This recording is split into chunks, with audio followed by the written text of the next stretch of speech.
غزوہ خندق کے دوران بنو قریظہ کے یہود نے معاہدے کے مطابق مسلمانوں کا ساتھ دینے کی بجائے کفار کے ہاتھ مضبوط کیے اور اس طرح انتہائی نامساعد حالات میں غداری کا ارتکاب کیا۔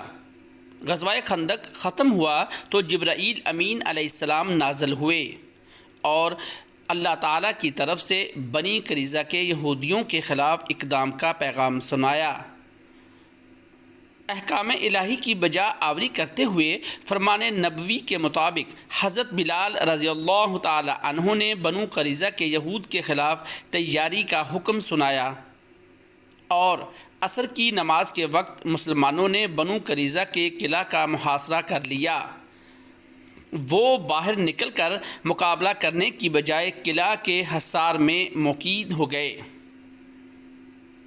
حضور اکرم صلی اللہ علیہ وآلہ وسلم نے انہیں غیر مشروط اطاعت تسلیم کرنے کا پیغام دیا، لیکن ضد، ہٹ درمی اور انا پرستی بنو قریظہ کی سوچ کا مرکز محور بنی رہی۔ بعض قابل عمل تجاویز کو پائے حقارت سے ٹھکرا دیا گیا۔ وہ آپس میں باہم مشورہ کرتے رہے کہ اب کیا کیا جائے۔ ان کی نگاہیں بار بار قریش کی طرف اٹھ رہی تھیں کہ وہ ان کی مدد کو پہنچیں، لیکن یہ خیال خام ثابت ہوا۔ وہ حملہ آور جو 1 ماہ تک مدینہ کا محاصرہ کرنے کے بعد ابھی اپنے گھروں کو لوٹے تھے، تھکان اور شرمساری ان کے اعصاب پر سوار تھی۔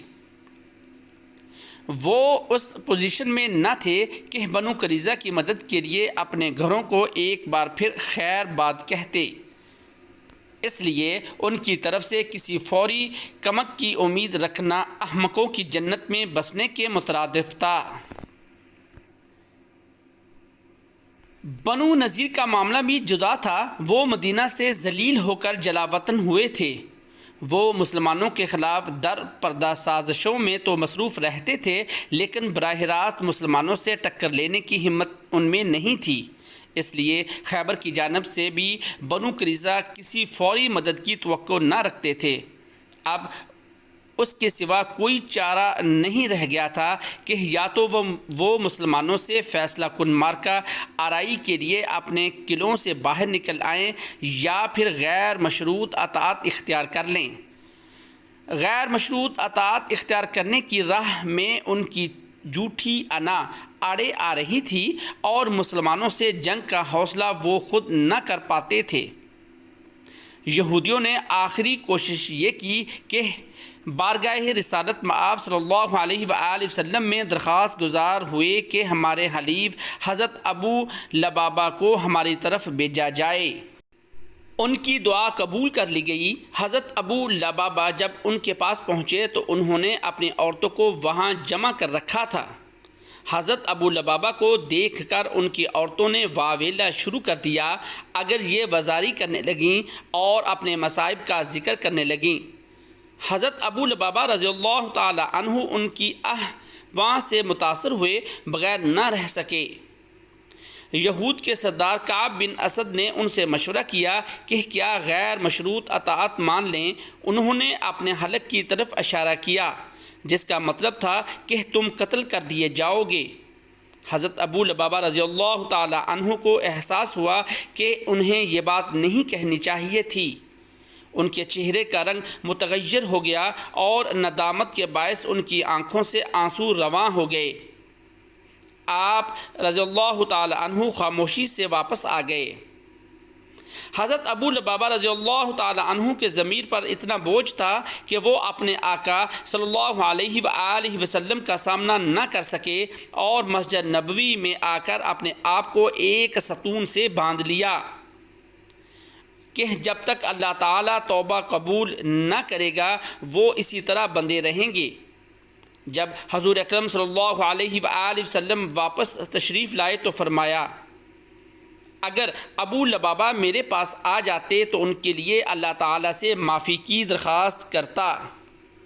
اب جو ہونا تھا وہ ہو چکا۔ روایت میں ہے کہ حضرت ابو لبابہ رضی اللہ تعالی عنہ 6 روز تک ستون کے ساتھ بندے رہے۔ ایک روایت میں 20 دن کا ذکر ہے۔ نماز اور رفع حاجت کے وقت ان کی بیوی یا بیٹی آ کر انہیں کھول دیتی اور پھر انہیں اسی طرح باندھ دیا جاتا، تاکہ ایک روز حضرت ام سلمہ رضی اللہ تعالی عنہ نے حضور اکرم صلی اللہ علیہ وآلہ وسلم کو سحر کے وقت مسکراتے ہوئے دیکھا۔ عرض کیا، یا رسول اللہ، اللہ آپ کو اسی طرح مسکراتا رکھے، آپ کس بات پر مسکرا رہے ہیں؟ آپ صلی اللہ علیہ وآلہ وسلم نے فرمایا، اللہ تعالیٰ نے ابو لبابہ کی دعا قبول کر لی ہے، مطلب توبہ قبول کر لی ہے۔ انہوں نے عرض کیا، یا رسول اللہ، کیا میں انہیں اس کی اطلاع کر دوں؟ فرمایا، ہاں انہیں بتا دو۔ ام المؤمنین حضرت ام سلمہ رضی اللہ تعالی عنہ نے دروازے میں کھڑے ہو کر فرمایا، ابو لبابہ تمہیں مبارک ہو، اللہ تعالیٰ نے تمہاری توبہ قبول کر لی ہے۔ لوگ انہیں کھولنے کے لیے دوڑے۔ انہوں نے کہا، خدا کی قسم، مجھے حضرت محمد صلی اللہ علیہ وآلہ وسلم اپنے ہاتھ سے کھولیں گے۔ حضور اکرم صلی اللہ علیہ وآلہ وسلم نماز کے لیے تشریف لائے تو انہیں اپنے دستے مبارک سے کھولا۔ حضرت ابو لبابہ رضی اللہ تعالی عنہ نے بارگاہ خداوندی میں اپنی توبہ کی قبولیت پر اپنا سارا مال صدقہ کر دینا چاہا تو رحمت للعالمین نے فرمایا، تمہارے لیے اپنے مال کا صرف تیسرا حصہ صدقہ کر دینا کافی ہے۔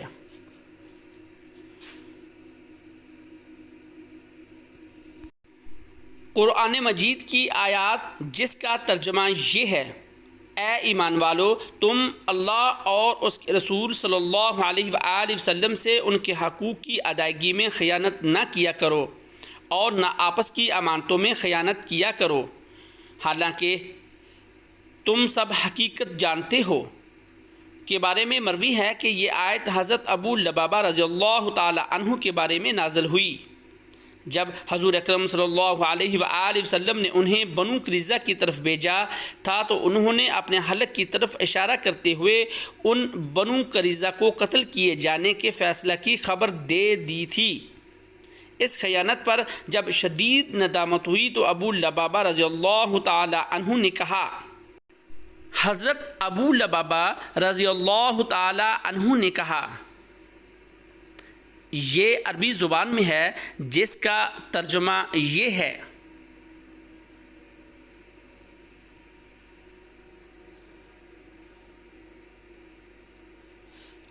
حضرت ابو لبابہ رضی اللہ تعالی عنہ نے کہا، حضرت ابو لبابہ رضی اللہ تعالی عنہ نے کہا، جس کا ترجمہ یہ ہے،